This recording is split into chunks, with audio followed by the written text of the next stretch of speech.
प्रधानमंत्री नरेंद्र मोदी के नेतृत्व वाली केंद्र सरकार के 12 साल पूरे होने पर बीजेपी देश भर में जनसंपर्क महाअभियान चला रही है। छत्तीसगढ़ में संगठन के विस्तार से लेकर दिल्ली में नीति आयोग की बैठक, राज्य के लिए विशेष पैकेज की उम्मीद है।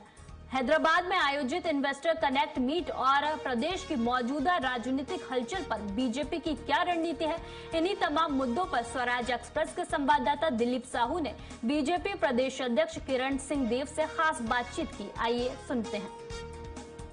प्रधानमंत्री नरेंद्र मोदी के कार्यकाल को रिकॉर्ड 12 साल पूरे होने को लेकर न सिर्फ देश भर में उत्साह का माहौल है, बीजेपी कार्यकर्ताओं में और तमाम नेताओं में उत्साह का माहौल है, वहीं प्रदेश में छत्तीसगढ़ की बात करें तो यहाँ भी महाजनसंपर्क अभियान चलाया जा रहा है। इसी कड़ी में अलग अलग कार्यक्रम आयोजित किए जा रहे हैं। इन तमाम बिंदुओं को लेकर चर्चा करेंगे। हमारे साथ प्रदेश अध्यक्ष किरण सिंह देव जी हैं।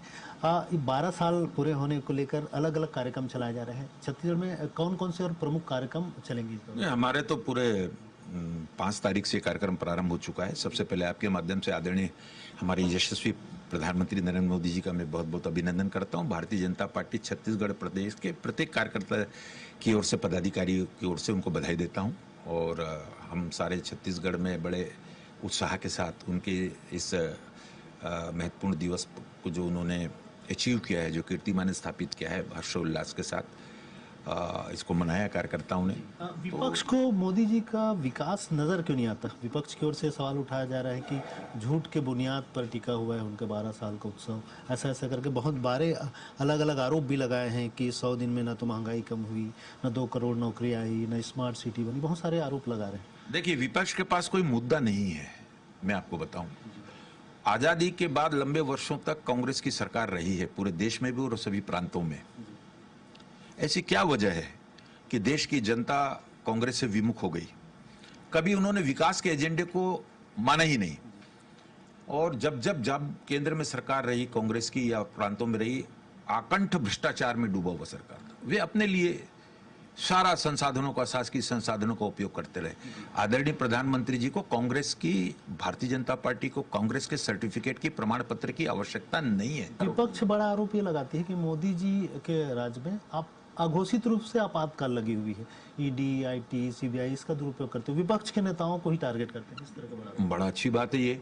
आप गड़बड़ घोटाला करो, सरकार में रह के जनता के पैसों का लूट करो और आपके ऊपर कोई कार्रवाई भी ना हो। जब कार्रवाई हो तो इस तरीके के आरोप गढ़े आप।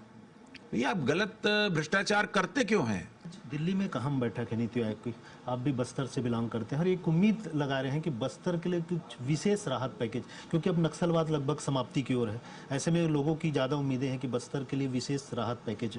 नहीं, समाप्ति की ओर नहीं है, समाप्त हो चुका है।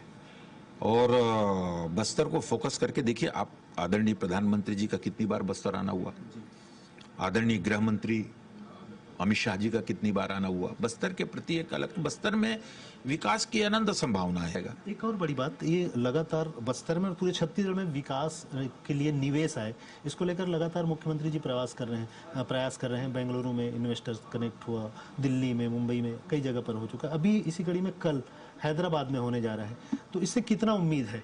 नहीं, बहुत उम्मीद है। आदरणीय मुख्यमंत्री जी का औद्योगिक स्तर पर भी विकास हो, निवेश लोग करें, बाहर के लोग छत्तीसगढ़ में आय के दृष्टि से क्या संभावना है।